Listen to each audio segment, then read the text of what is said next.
Hello everyone. तो शुरू करते हैं अपना lecture number 4 determinant and matrices में। ऑलरेडी हम सारा सब कुछ सीख चुके हैं। इस लेक्चर में स्पेसिफिकली मैं कुछ मिसलिनियस टॉपिक और कुछ अच्छे सवाल लगाएंगे और ये टॉपिक ख़त्म। ठीक है। तो एक टॉपिक बताना चाह रहा हूँ मैं आपको, कैले हैमिल्टन थ्योरम। ठीक है। नाम में देखो कुछ नहीं रखा है, फैंसी सा नाम है। कैले कौन, हैमिल्टन कौन, ये जानते रहेंगे हम। पहले समझ लें कि इसका रेफरेंस क्या है, कहाँ मैं बात करने वाला हूँ इसके बारे में। अब देखो, हमने एनसीईआरटी में इस तरह के सवाल देखे होंगे, है ना। आपने भी करे भी हैं पुराने लेक्चर्स में कि ए मैट्रिक्स में आपको कुछ पकड़ा देता हूँ और मैं आपसे पूछता हूँ कि prove that 3a³ minus 2a² plus 5a - i। ठीक है, ये चीज़ इक्वल टू 0 है, ये प्रूव करके बताओ। ठीक है। तो ये जो पोलिनोमियल निकला है मैट्रिक्स के अंदर, इसको अगर मैं पोलिनोमियल की शक्ल देना चाहूँ तो आप कैसे लिख सकते हो? 3x³ minus 2x² plus 5x minus 1 is equal to 0। So more less ये जो आपने एक्सप्रेशन लिखी है कि अपनी f(a). ठीक है। तो ये जानना काफ़ी इंटरेस्टिंग है कि ये जो आप लिख रहे हो ना, ये जो पोलिनोमियल आपने लिखा है, ये कोई रैंडम पोलिनोमियल नहीं है। इस मैट्रिक्स के कोरस्पॉन्डिंग एक यूनिक पोलिनोमियल है ये, जिसमें ऐसा होने जा रहा है। ठीक है। तो इस पोलिनोमियल को हम क्या बोलते हैं? इस मैट्रिक्स का कैरेक्टरिस्टिक पोलिनोमियल। ओके। जिसमें डालने से अपनी ये जो चीज़ें हैं जीरो हो जा रही हैं, इसको अपन बोलते हैं इस मैट्रिक्स का कैरेक्टरिस्टिक पोलिनोमियल। अब ये पोलिनोमियल कैसे निकाला जाता है, उसी को ही स्टैब्लिश करती है कि अपनी कैली हैमिल्टन थ्योरम। ठीक है। तो कैरेक्टरिस्टिक पोलिनोमियल कैसे पता किया जाता है? एक सिंपल सी मैट्रिक्स में आपको मैं बताता हूँ। जैसे कि आपने एक मैट्रिक्स ली 1 2 -1 लेस 3। ओके। तो मेरे को इस मैट्रिक्स का कैरेक्टरिस्टिक पोलिनोमियल पता करना है। ठीक है। तो कैली हैमिल्टन थ्योरम क्या बोलती है कि आप सिंपली क्या करो, a माइनस लैम्डा आई का डिटर्मिनेंट कैलकुलेट कर लो। ओके। बेसिकली आप और आगे जाके पढ़ोगे, लीनियर अलजेब्रा करके कोर्स आता है जिसमें डिटरमिनेंट मैट्रिसेस बहुत डिटेल में डील किए जाते हैं। तो वहाँ पे आप देखोगे जो लैम्डा होता है ना अपना, इसको बोलते हैं अपन आइगन वैल्यू। ठीक है। अब ज़्यादा डिटेल्स में अपने को जाने की जरूरत नहीं है। मोरलेस मेरे को इस पोलिनोमियल की जरूरत पड़ती है अगर काम में लेना चाहो तो, अदरवाइज इसके बिना भी काम करते हैं लोग। तो इससे मेरे को क्या मिलेगा? एक पोलिनोमियल मिल जाएगा लैम्डा के अंदर। Okay, I will get A polynomial in lambda. ठीक है। और लैम्डा में जो पोलिनोमियल मिलेगा वही मेरा क्या होगा? कैरेक्टरिस्टिक पोलिनोमियल इस मैट्रिक्स का। तो चलिए करते हैं। तो a minus lambda I, a minus lambda I सबको पता है, तो मैं डायरेक्ट लिख रहा हूँ 1 माइनस लैम्डा 2 -1 3 माइनस लैम्डा। आई मैट्रिक्स पता है 1 0 0 1, लैम्डा से मल्टीप्लाई किया, a में से सब्ट्रैक्ट करके मैंने डिटरमिनेंट निकाल दिया। तो ये क्या बन जाता है? 1 minus lambda 3 minus lambda plus 2। Determinant जानते हैं आप कैसे करते हैं अपन, बराबर 0। तो ये क्या बन गया? Lambda square minus 4 lambda plus 3 plus 2 is equal to 0। Okay. ध्यान से देखते रहना, काफ़ी सारी चीज़ें पता लगेंगी इसके अंदर मेरे को। ये हो गया अपना पोलिनोमियल।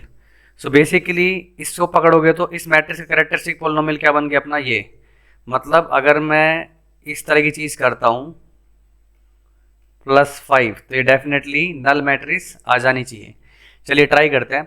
a² का मतलब मल्टीप्लिकेशन कर दो, 1 2 का मल्टीप्लिकेशन क्या है? 1 - 2 हो गया मेरे पास -1, और इसको इसके ऊपर डाला तो हो गया 2 + 6 हो गया मेरे पास 8, -1 इसके ऊपर डाला -1 -3 -4 एंड -2 + 9 + 7। ये तो आ गया अपनी a²।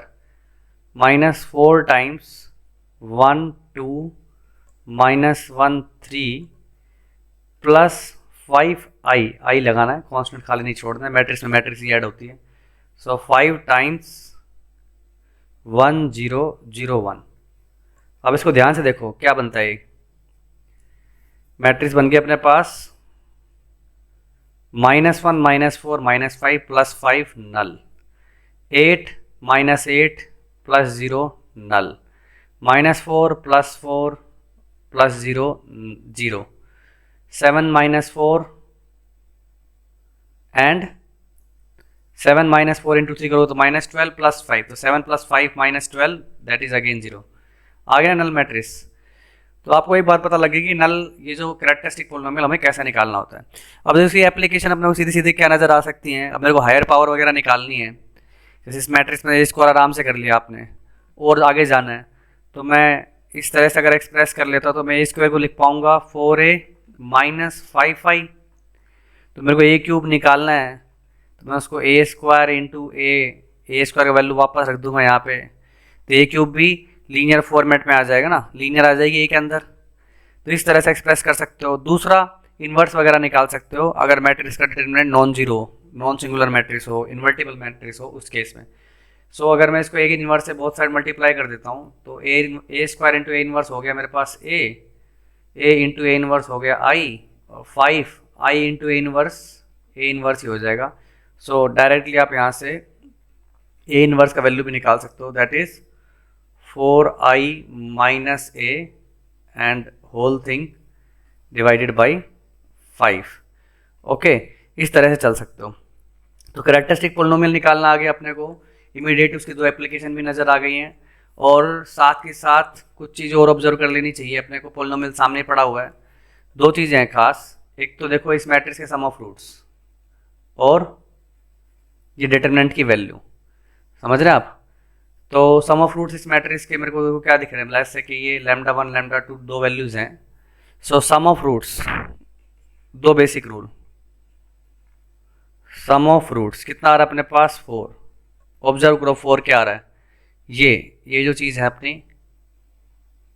क्या बोलते हैं इसके सम को, डायगोनल एलिमेंट्स के सम को अपन क्या बोलते हैं, trace. Sum of roots is basically trace of matrix A.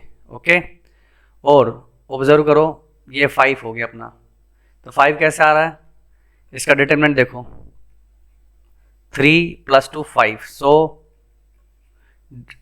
Product of root किसके बराबर हो जाएगा, product of roots that will be equal to determinant of A. Okay, तो ये थी अपनी कैली हैमिल्टन थ्योरम। अब इस पे एक दो क्वेश्चन करके दिखाता हूँ आपको, तो और अच्छी अंडरस्टैंडिंग बनेगी कैसे इसको अप्लाई कर सकते हैं।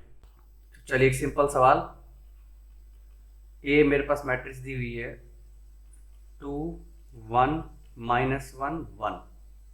ओके, एक स्क्वायर मैट्रिक्स है जिसमें बोला गया कि a⁴ जो है that is equal to some alpha a plus beta I. Okay, so आपको अल्फा बीटा की वैल्यूज पता करनी है। हालांकि इसमें देखो आप चाहो तो डायरेक्टली ए स्क्वायर जो है निकालो, फिर दोबारा स्क्वायर कर दो, मल्टीप्लाई करो, इस तरह से ब्रेक करो, थोड़ा सा टीडियस टास्क हो जाता है।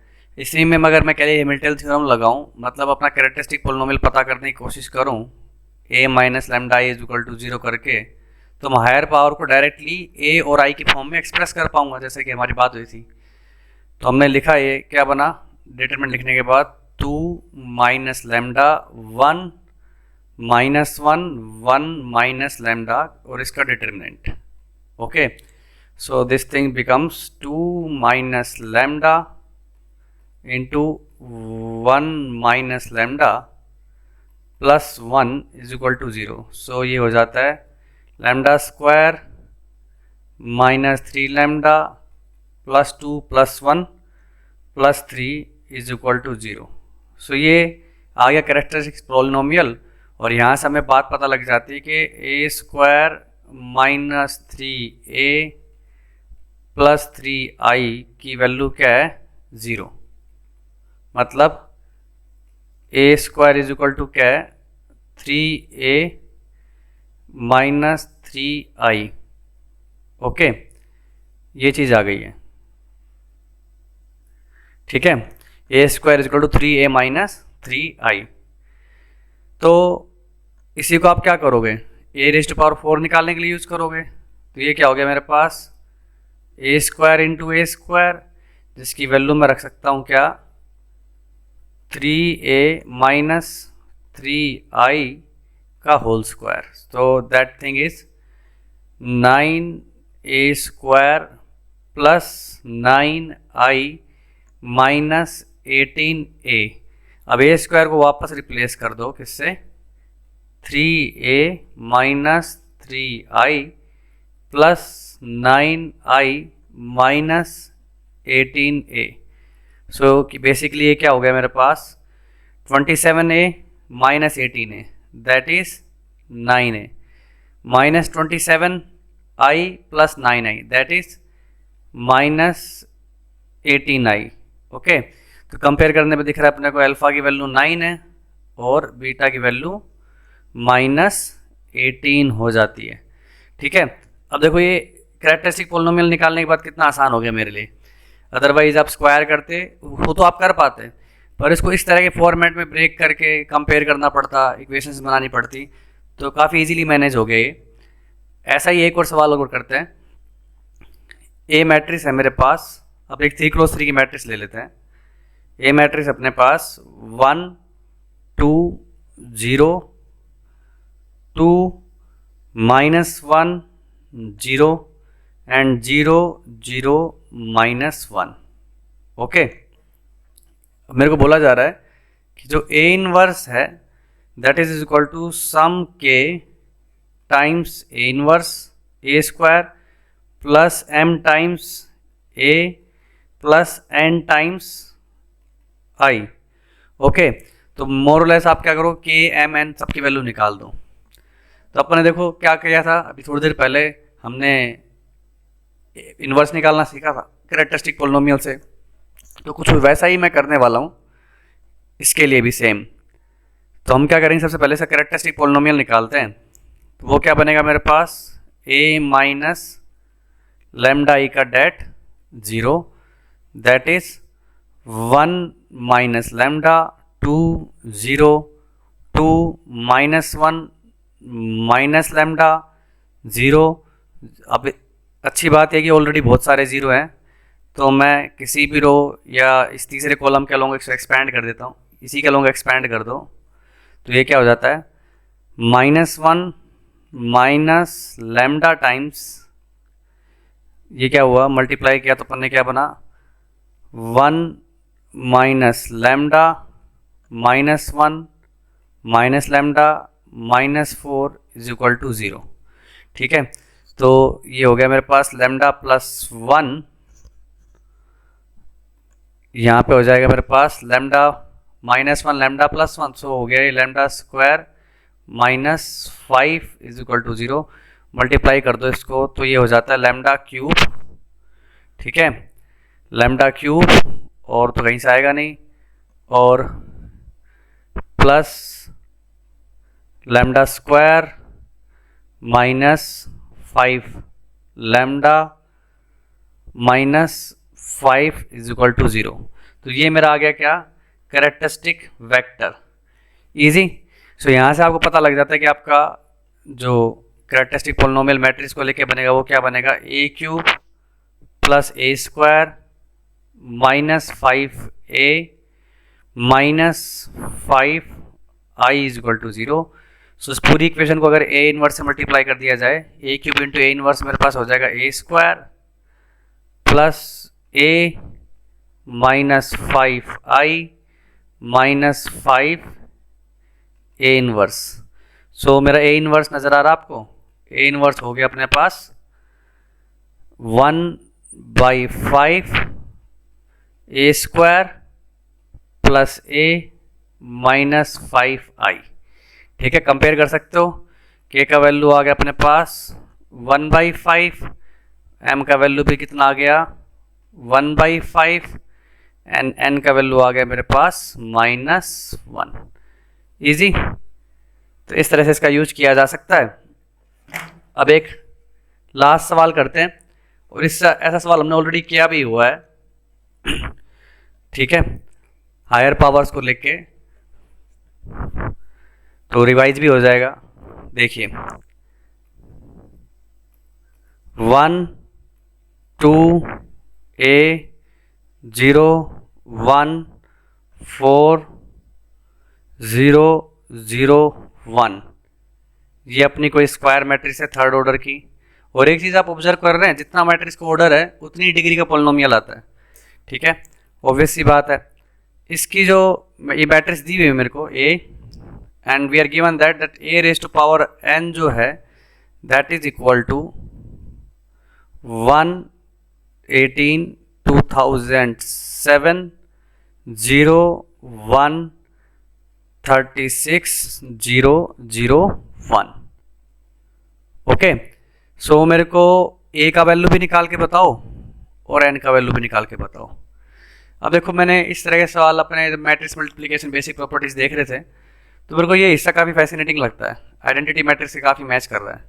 सो बेसिकली अपन क्या करते हैं, इस ए मैट्रिक्स को ब्रेक कर देते हैं दो मैट्रिक्स के सम के तौर पे, that is 1 1 1 0 0 0 and rest other things are also 0। So this is your matrix I, और बची हुई सारी एंट्रीज एक दूसरी मैट्रिक्स में डाल देता हूँ, उसको मैं बोल दूंगा बी। ओके, बाकी सारी एंट्रीज 0 हो गई। तो यहाँ पे हम बेसिकली बाइनोमियल थ्योरम लगाने वाले हैं। मोर लेस मैंने ए को एक्सप्रेस कर दिया आई प्लस सम मैट्रिक्स बी। सो अगर मैं ए रेज टू पावर एन निकालूंगा तो आपको पता है अगर मैट्रिक्स मल्टीप्लिकेशन कॉम्यूटेटिव हो तो बाइनोमियल थ्योरम आराम से लगाई जा सकती है, और आई के साथ तो किसी का भी मल्टीप्लिकेशन कॉम्यूटेटिव होगा ही होगा। सो जैसे सिंपल हम बाइनोमियल थ्योरम में जैसे एक्सपैंड करते हैं उसी तरह से एक्सपैंड करते जाएंगे। NC1 B, NC2 B square, NC3 B cube and so on, ठीक है। पर हमने देखने पे पाया है कि हमारे पास जब यहाँ पे ज़्यादातर एंट्री 0 है ना, तो हमें या तो बी स्क्वायर 0 मिल जाएगा या बी क्यूब 0 मिल जाएगा। तो ये चीज़ मेरे को चेक करनी चाहिए, और जैसे ही चेक करोगे तो क्या होगा कि आपको सीधा पैटर्न पता लग जाएगा कि ए रेज़ टू पावर एन होने वाला क्या है। अदरवाइज लोग करते क्या है कि ए स्क्वायर निकाल लेंगे, ए क्यूब निकाल लेंगे, ए रेज़ टू पावर 4 तक जाने की कोशिश करेंगे और पैटर्न क्रैक करने की कोशिश करेंगे किस तरह से नंबर रिपीट हो रहे हैं या किस पैटर्न में वो ग्रो कर रहे हैं। तो हमेशा वो आइडेंटिफाई करना इतना ईजी नहीं होता, पर ये तरीका काम से हम आराम से काम में ले सकते हैं। तो देखिए, मैंने बी स्क्वायर निकाला, ये मेरी बी मैट्रिक्स है।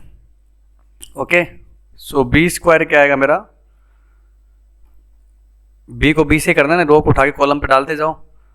ये नल हो गई, इसको इस पर डालूंगा तो ये भी नल हो गई, और ये इस पर आया तो मेरे पास कितना आ गया 8 2 4 जा, इसको उठा के डाल लूँगा तो ये नल हो गई, ये भी नल, ये भी नल, और बाकी तीसरी में तीनों 0 है ही तो 0 0 आ ही जाएगा।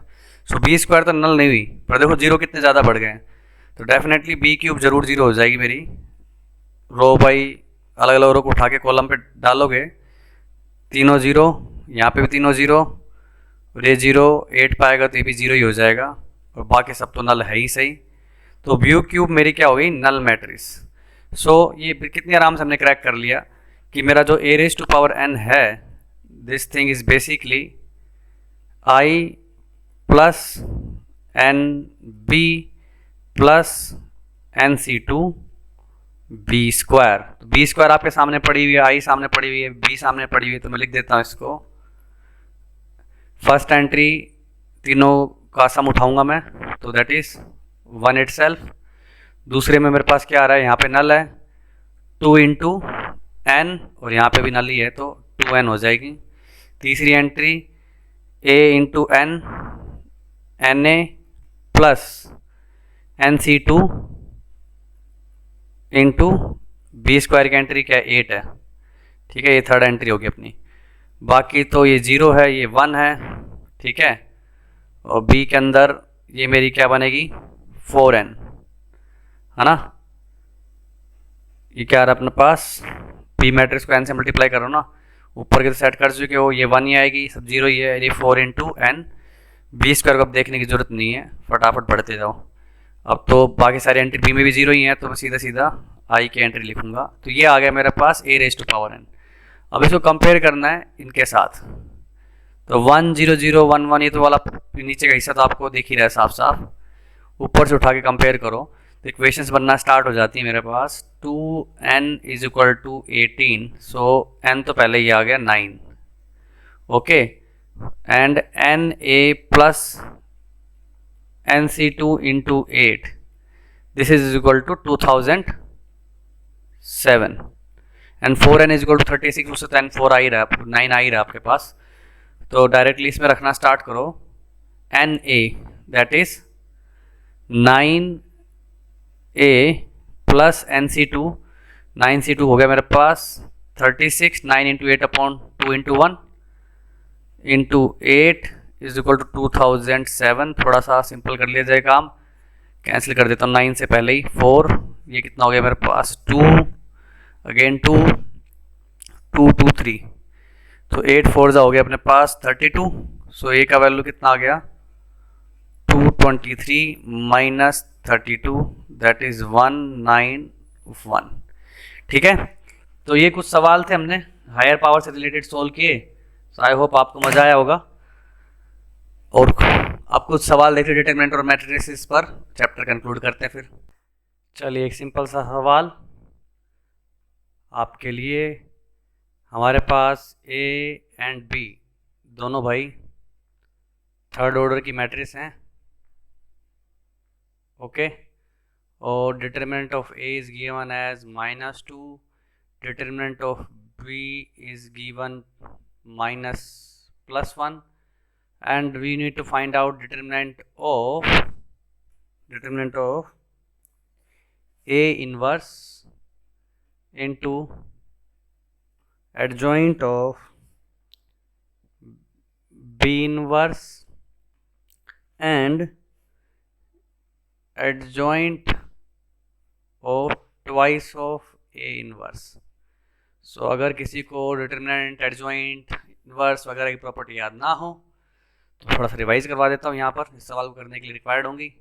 एक तो पहली चीज़ डिटरमिनेंट ऑफ ए बी क्या लिखा जा सकता है, determinant of A into determinant of B, बशर्ते दोनों सेम ऑर्डर की स्क्वायर मैट्रिसेस हों, and determinant of A inverse is 1 upon determinant A, and adjoint of A inverse is adjoint of A whole inverse, or determinant of K into A is K raised to power n into dat A, and adjoint of KA is K raised to power n minus 1 into adjoint of A। ठीक है, 3x3 order matrix के लिए आप follow कर सकते हैं इन properties को, अच्छे से एक्सप्लेन किया हुआ है पुराने लेक्चर्स के अंदर। सो बेसिकली इन सबको अलग किया जा सकता है, कहने का मतलब 3 मैट्रिक्स के प्रोडक्ट का डिटरमिनेंट निकालने की कोशिश कर रहे हो तो इंडिविजुअली मैं कर सकता हूँ determinant of A inverse, determinant of adjoint B inverse and determinant of adjoint to A inverse. Okay, जो जो प्रॉपर्टी मेंशन की है बारी बारी से लगाते जाएंगे, 1 upon det A and adjoint of B सारे का होल इनवर्स, एंड ये 2 का स्क्वायर बाहर आ जाएगा, ए 3x3 की मैट्रिक्स है ना, 2 का स्क्वायर 4 बाहर आ गया, एडजॉइंट ऑफ ए इनवर्स बनेगा जिसको मैं होल इनवर्स के तौर पे लिख दूंगा। ओके, चलते जाओ आगे। ये बन गया मेरे पास डेट ए 1 अपॉन एडजॉइंट बी का डेट इनवर्स है ना मैट्रिक्स का, ये 4 बाहर आके 4 का क्यूब हो गया divided by determinant of adjoint A. अब एक बात और, एक ऐड और कर देता हूँ प्रॉपर्टी, एडजॉइंट ए का डेट क्या था भाई, डेट की पावर n-1। ठीक है, तो ये सारी प्रॉपर्टी अपने कंठस्थ होनी चाहिए, तो आराम से लगा सकते हो, कोई लोड वाली बात नहीं है। और इस तरह के सवाल काफ़ी पूछे जा रहे हैं जेईई मेंस में स्पेसिफिकली, तो गौर कीजिएगा इन प्रॉपर्टीज़ पर, पुराने लेक्चर्स को देख डालो, प्लेलिस्ट का लिंक दिया हुआ नीचे। ये हो गया डेट बी का स्क्वायर, 4 का क्यूब 64, ये हो गया डेट ए का क्यूब। सो 64, डेट बी तो मेरे पास 1 है, और डेट ए की वैल्यू -2 दी हुई है, इसका क्यूब, तो आंसर आ गया मेरे पास -8। इजी क्वेश्चन, ठीक है, बेसिक प्रॉपर्टीज का यूज था।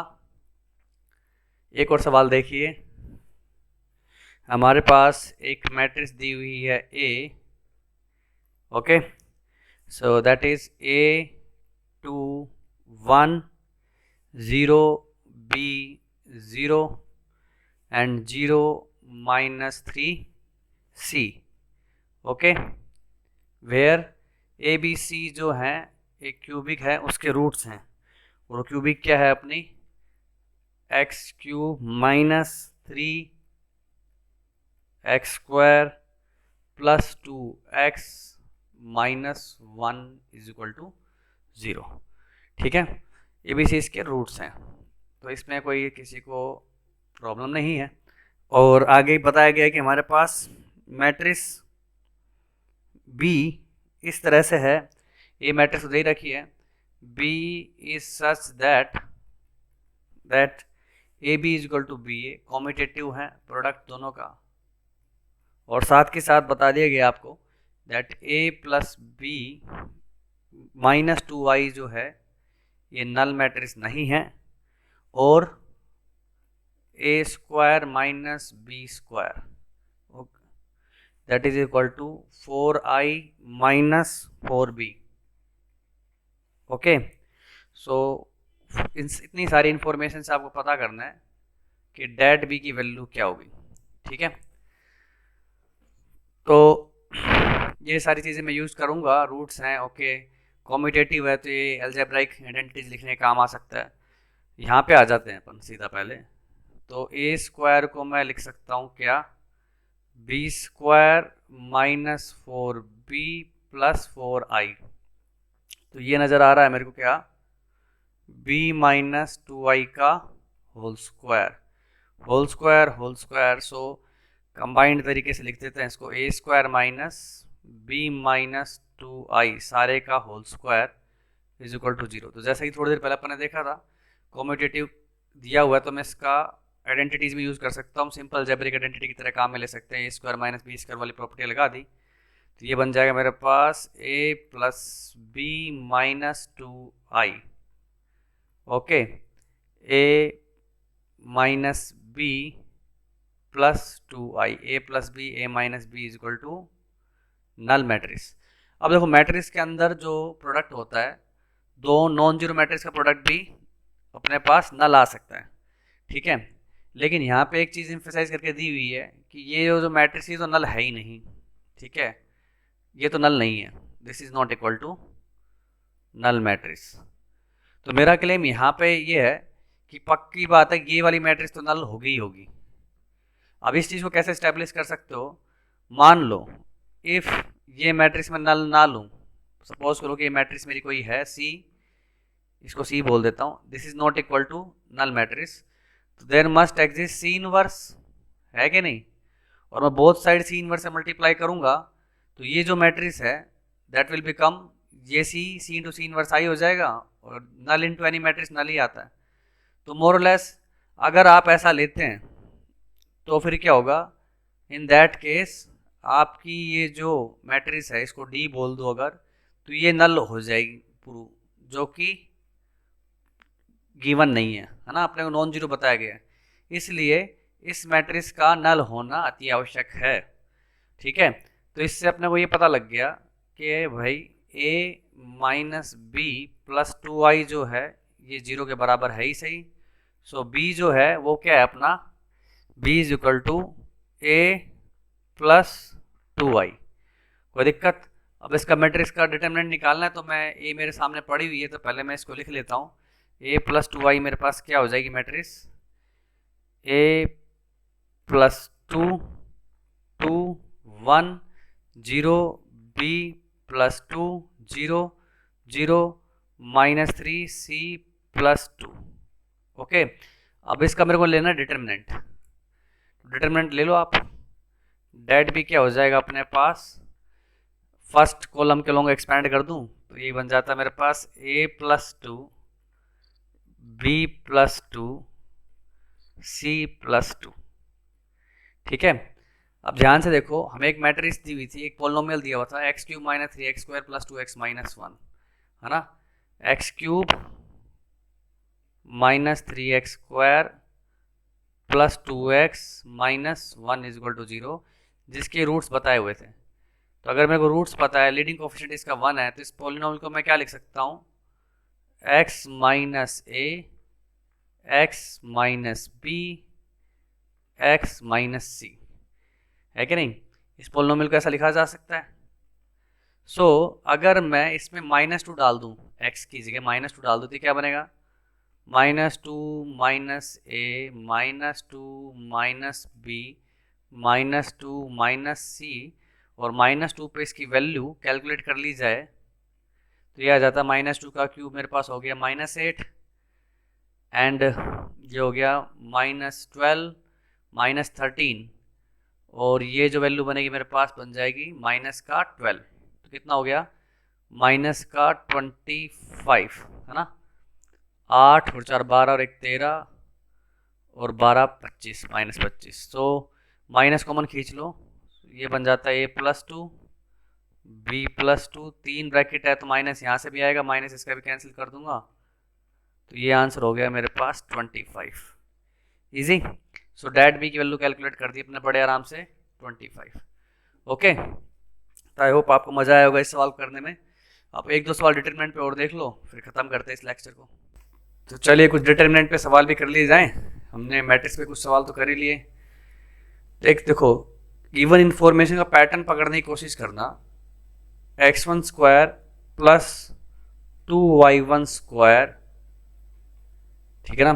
तो मैट्रिक्स और डिटरमिनेंट में बेसिकली जब प्रोडक्ट यूज होता है ना, तो थोड़ा सा अटपटा लगता है सवाल अपने को। 3z1 square is equal to x2 square 2y2 square. तो जो इंफॉर्मेशन की सिमेट्री है उसी को ध्यान में रखना होता है। एंड अब इसमें देखो सेम टाइप का पैटर्न है, सिर्फ मैं किसको चेंज कर रहा हूं, x1 y1 z1, ठीक है। ये वैल्यू दी हुई अपने को तीनों 2 के बराबर, एंड मेरे को गिवन है x1 x2 plus 2 y1 y2 plus 3 z1 z2 is equal to, इसी तरह से पैटर्न बनाते जाओ, x3 x1 प्लस 2 1 2 1 2 क्या है, तो y3 y1 plus 3 z1 z3। अब 1 2 3 का भी बना देता हूँ, x2 x3 plus 2 times y1 y2 y3 plus 3 times z1 z2 z3। ये वैल्यू मेरे को गिवन है +1 के इक्वल, ठीक है।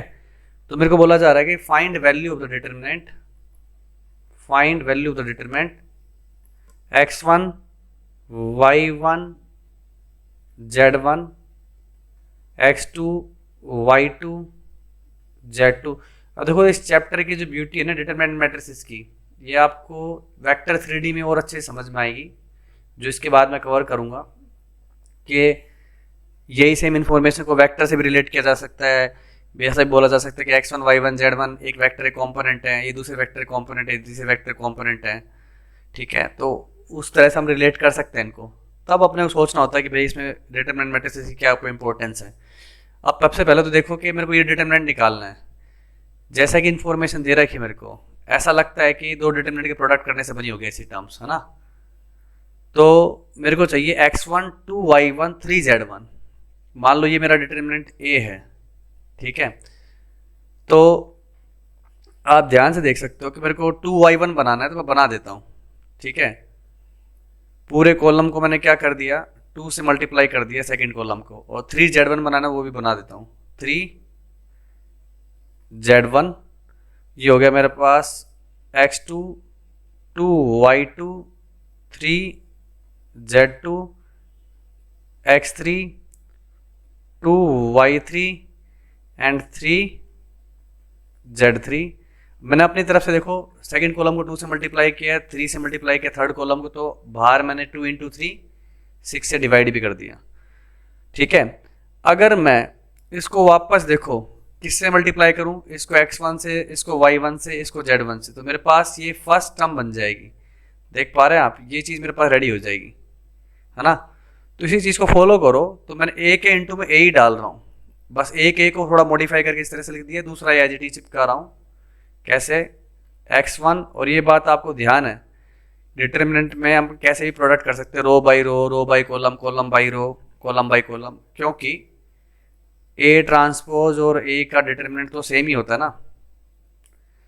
तो उस बात का एडवांटेज उठाते तो पैटर्न लिखना मेरे लिए थोड़ा क्या है, रो बाई रो में मेरे को इजी लगता है, इसलिए मैं ऐसा कर रहा हूँ। अब पकड़ते जाओ, रो बाई रो प्रोडक्ट करो, इसको इससे पकड़ा तो आपको ये वाली टर्म नजर आएगी, है ना।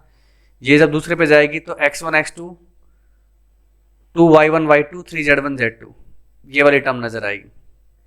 ये जब तीसरे पे जाएगी सो x1 x3, 2y1 y3, 3z1 z3, ये वाली टर्म नजर आएगी। ठीक है, एक का भी पैटर्न पकड़ में आएगा तो आराम से देखोगे, पहले वाले की फर्स्ट रो इसकी फर्स्ट रो पे टिकी तो मेरे पास ये टर्म बनती है जिसकी वैल्यू है 2। फिर ये दूसरे पे जाएगी तो ये वाली टर्म बनती है जिसकी वैल्यू है 1, एंड देन तीसरे पे जाती है तो ये वाली वैल्यू बनती है जिसकी वैल्यू भी क्या है 1। ठीक है, अब सेकंड को उठाओ। ठीक है, सेकंड को लेता हूं मैं, अगर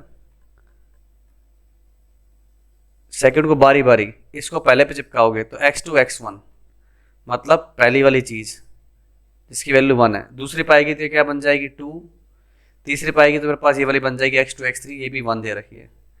सेम ऐसे ही इसको उठाओ, थर्ड को ये लिया, ये फर्स्ट पाएगी सो x3 x1 ये वाली वैल्यू बन रही 1, दूसरे पाई तो x3 x2 ये वाली बन गई 1, तीसरे पे गई तो मेरे पास ये वाला चीज़ बन गया दैट इज़ 2, और आगे 1/6 से ये लगाना ना भूले। तो देखो एक तरह से डेट ए, डिटरमिनेंट की फॉर्म में लिख देता हूँ, determinant A, okay. So determinant A का जो स्क्वायर है that will be equal to 1/6 this entire thing to 1। अब इसमें कुछ ऑपरेशन वगैरह करने की जरूरत नहीं है, सिंपल सी वैल्यूज है, एक्सपैंड कर दो फटाफट। ये हो गया 1/6 is equal to 2 into 2 two 4 minus 1 3, तो ये हो गया मेरे पास 6 minus 1 into 2 minus 1 1 plus 1 into 1 minus 2 minus 1, तो बेसिकली 6 माइनस 2 4, तो ये 2/3 आंसर आ जाता है मेरे पास। तो आसान सा डिटरमिनेंट था, कोई लोड वाली बात ही नहीं है। ठीक है, एक और सवाल देखो, थोड़ा लिमिट का कॉन्सेप्ट भी इन्वॉल्व हो रहा है इसके अंदर, तो उसको भी बता दिया जाएगा। हल्की फुल्की स्टैंडर्ड लिमिट्स आई गेस सबको आती हैं। Sine x by x x approach to 0 1 होता है, और cos x by x x approach to 0 पे क्या हो जाएगा, कोस 0 1 होता है, बॉटम 0 डालोगे तो वो इन्फिनिटी पे भाग जाएगा। ठीक है, कोस t एफ ऑफ एक्स दिया मेरे को, कोस x, ठीक है, x1 टू साइन x, किसी को लिमिट नहीं पता है तो मैंने प्लेलिस्ट अपलोड की हुई है, देख सकते हैं आप, लिमिट सीख सकते हैं वहाँ से जाके। और वैसे भी जिस क्वेश्चन में जो रिक्वायर्ड वो मैं बताऊंगा आपको कौन कौन सी स्टैंडर्ड लिमिट यूज़ कर रहा हूँ मैं। Sine x x, okay. So अपने को लिमिट निकालनी है, x tends to 0 F of x divided by x square, okay. ये काम करना अपने को।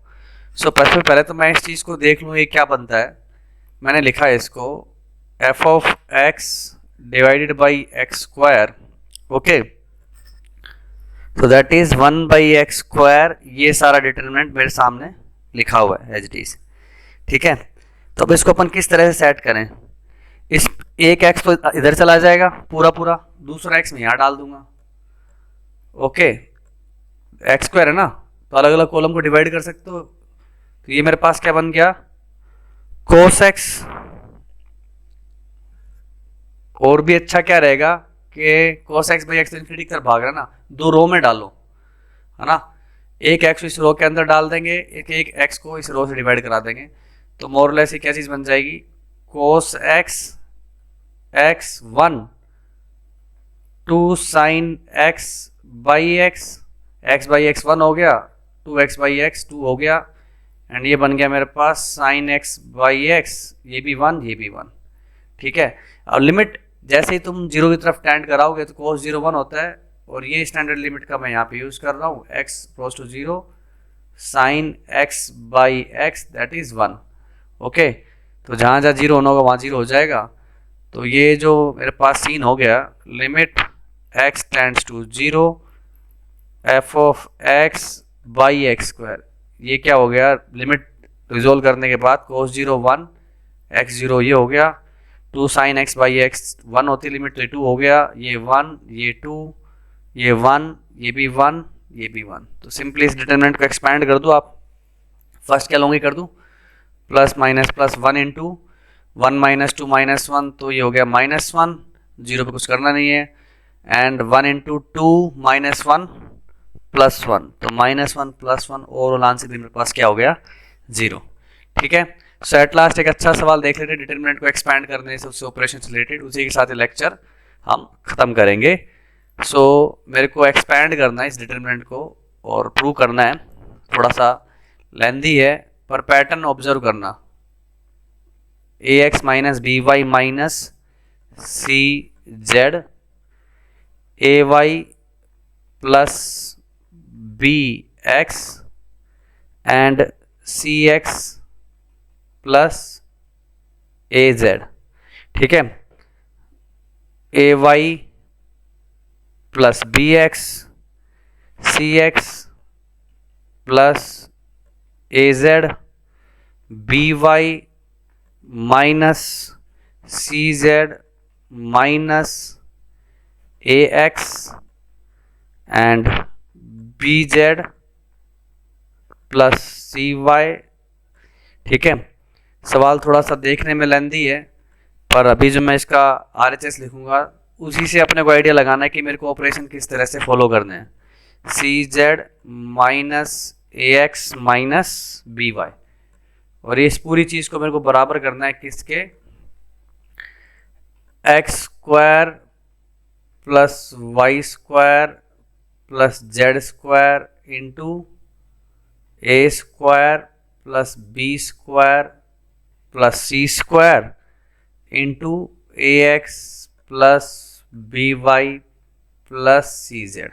ठीक है, अब देखो इसको प्रूव करने के लिए हिंट तो अपन लेंगे अपने RHS से कि ये चीज़ अगर कॉमन निकाल पाओ, चाहे पहले ये चीज़ भी कॉमन निकाल सकते हो, उस हिसाब से इसमें देखो टर्म्स जनरेट करनी है। मेरे पास x है, मैं ए एक्स स्क्वायर बना सकता हूँ क्या, ठीक है, तो मैं अगर मान लो फर्स्ट रो के अंदर मैं x से मल्टीप्लाई कर दूँ, ए एक्स स्क्वायर बन जाएगा। ठीक है, और उसमें मैं सेकेंड ऐड कर दूँ y से मल्टीप्लाई करके, तो ए वाई स्क्वायर भी आ जाएगा, और थर्ड को मल्टीप्लाई करूँ मैं किससे, z से, तो ए जेड स्क्वायर भी बन जाएगा। ऐड करने पे बाकी सब मसाला खत्म होता है, तो मैं इसकी तरफ बढ़ सकता हूँ। इसको मैंने मल्टीप्लाई किया x से, तो ये बना मेरे पास माइनस बी एक्स वाई, इसको y से मल्टीप्लाई किया तो ये बनेगा मेरे पास प्लस बी एक्स वाई, और इसको z से मल्टीप्लाई कर दो बन रहा हो सी एक्स जेड। हाँ, तो यहाँ पे तो ये चीज़ बन जाएगी, और फिर मैंने इसमें क्या मल्टीप्लाई किया था अपन ने, x, ये हो रहा है बी एक्स स्क्वायर। ठीक है, यहाँ पे बी वाई स्क्वायर, ये बी जेड स्क्वायर, तो b कॉमन निकल के ये चीज़ तो मेरे को नजर आ रही है, और बाकी सब कैंसिल हो पा रहा है कि नहीं वो जरूर देख लेना आप मेरे को। मैंने इसको मल्टीप्लाई किया किससे, x से, तो ए एक्स वाई आ रहा है, इसको मल्टीप्लाई किससे, y से, तो ए एक्स वाई आ रहा है, कैंसिल हो जाएगा, ये सी एक्स जेड हो रहा है, और यहाँ पे मेरे पास इसको z से मल्टीप्लाई कर रहा हूँ, तो हाँ यहाँ वाई सी वाई जेड, ये प्लस सी, तो दो में कैंसिल हो रहा था, सफिशिएंट इन्फॉर्मेशन है कि कर सकता हूँ मैं। तो मैं R1 को ट्रांसफॉर्म कर रहा हूँ किस में, x R1 plus y R2 plus Z R3। ये ध्यान रखना कि आपने R1 को एक्स्ट्रा मल्टीप्लाई किया तो बाहर 1/x करना पड़ेगा। तो ये ट्रांसफॉर्मेशन देने के बाद मेरे को क्या नज़र आता है, ऊपर हो रहा है मेरे पास a टाइम्स एक्स स्क्वायर। ठीक है, नीचे से आ रहा है ए टाइम्स वाई स्क्वायर और यहां से आ रहा है ए टाइम्स जेड स्क्वायर, ठीक है। और बाकी सब कैंसिल हो जाएगा, देख पा रहे हो आप, minus B x y plus B x y minus c x z plus c x z cancel. Same चीज यहाँ पे क्या बन रही है मेरे पास, इस ऊपर वाली को एक्स से मल्टीप्लाई किया तो बी एक्स स्क्वायर, दूसरी वाले को वाई से मल्टीप्लाई किया तो बी वाई स्क्वायर, तीसरी को जेड से मल्टीप्लाई किया तो बी जेड स्क्वायर। बाकी सब मेरा कैंसिल हो रहा था, देख लो ना, c y z minus plus cancel, a x y minus A x y plus x plus minus cancel. Same चीज यहां बढ़ो, ये क्या बन रहा है मेरे पास, c x square c y square and c z square. अब थोड़ी राहत की सांस ले सकते हो आप, क्योंकि देखो ए एक्स जेड माइनस ए एक्स जेड सब कैंसिल होने ही है, तो ज़्यादा लोड लेना ही नहीं है उसका। ये बाकी सब मैं एज इट इज छाप देता हूँ फटाफट।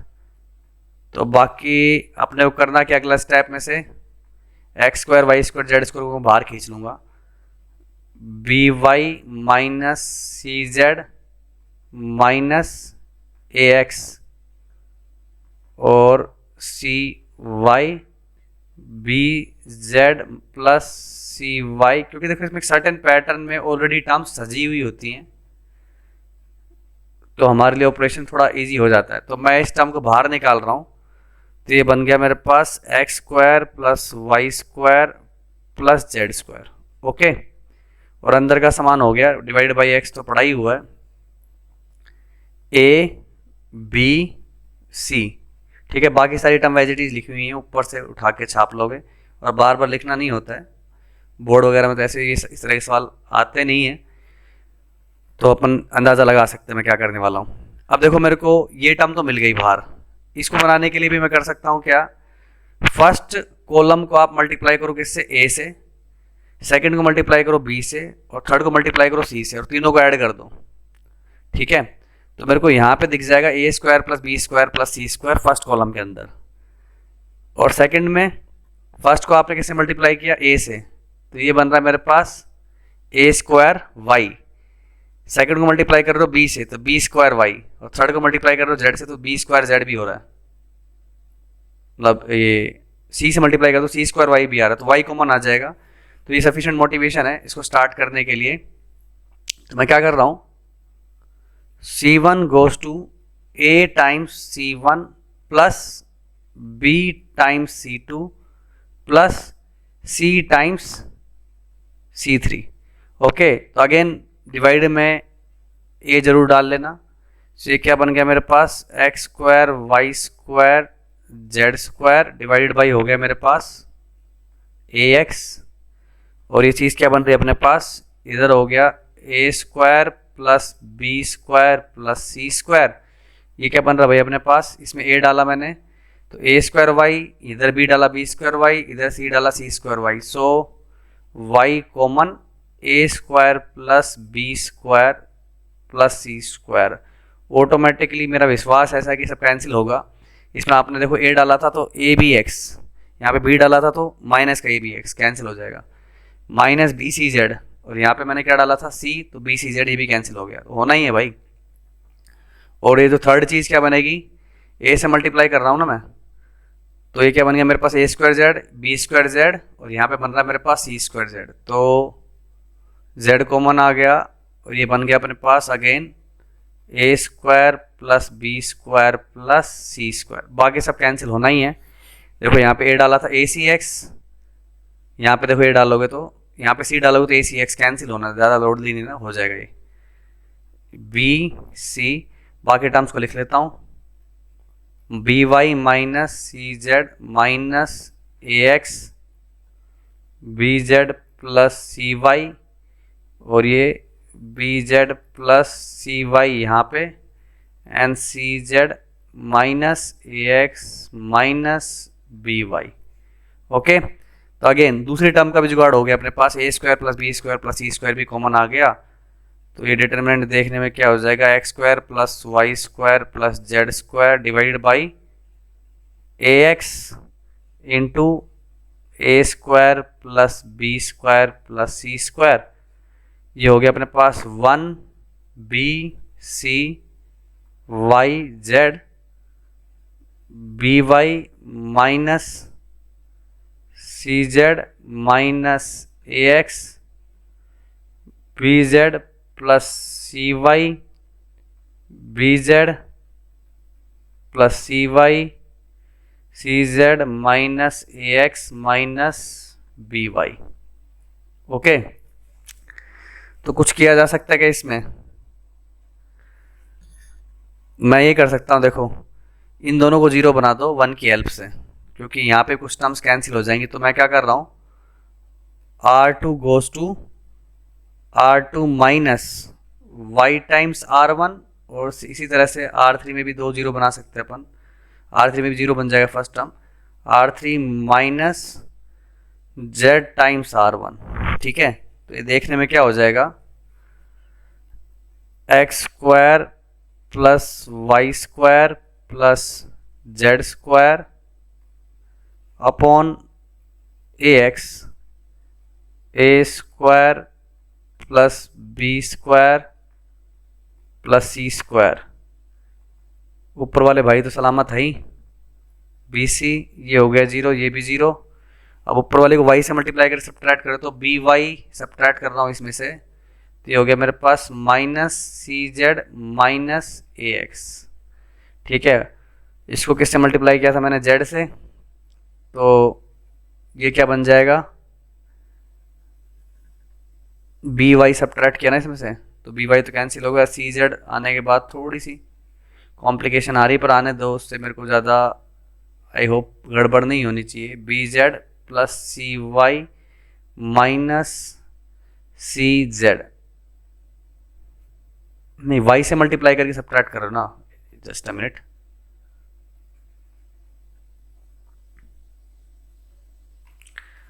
तो CY मल्टीप्लाई करके सब्ट्रैक्ट करूंगा तो ये हो जाएगा मेरे पास सिंपल BZ। अगेन Z से मल्टीप्लाई करके सब्ट्रैक्ट किया तो BZ उड़ गया, बचा क्या सिर्फ CY। Z से मल्टीप्लाई करके सब्ट्रैक्ट किया तो CZ कैंसिल, बचा क्या माइनस AX माइनस BY। अब खूबसूरती के साथ एक्सपैंड कर दो फर्स्ट कॉलम के अलोंग, तो इस तरह से चलेगी सीन। तो ये डिटरमिनेंट मेरे पास सोल्व होके क्या आ गया, माइनस माइनस माइनस माइनस से प्लस हो गया, CZ plus AX into AX plus BY minus BCYZ। ये डिटरमिनेंट की वैल्यू आई, थोड़ा सुधारो भाई इसको। क्या बन रहा है सीन अपना, AX CZ फिर BCYZ then AX A square X square and AX BY minus BCYZ। Cancel cancel, बचे हुए सीन में से AX को मन खींचूंगा तो मेरे को क्या नजर आ रहा है, AX plus BY plus CZ, और ये बाहर बॉटम में AX पड़ा हुआ है, कैंसिल हो जाएगा। तो खूबसूरती के साथ अपना रिजल्ट आ जाता है, जो कि मेरे को प्रूव करना था। तो ये था बच्चों आपका डिटरमिनेंट एंड मैट्रिसेस। ठीक है, सो हमने लगभग सारी चीज़ें कवर कर ली हैं। इनको पढ़ने के बाद आप PYQ या कोई भी सीट वगैरह लगाएंगे तो आई होप आपको आसान लगेगा। और बाकी कोई भी हेल्प चाहिए तो कमेंट्स में बता सकते हैं। All the best.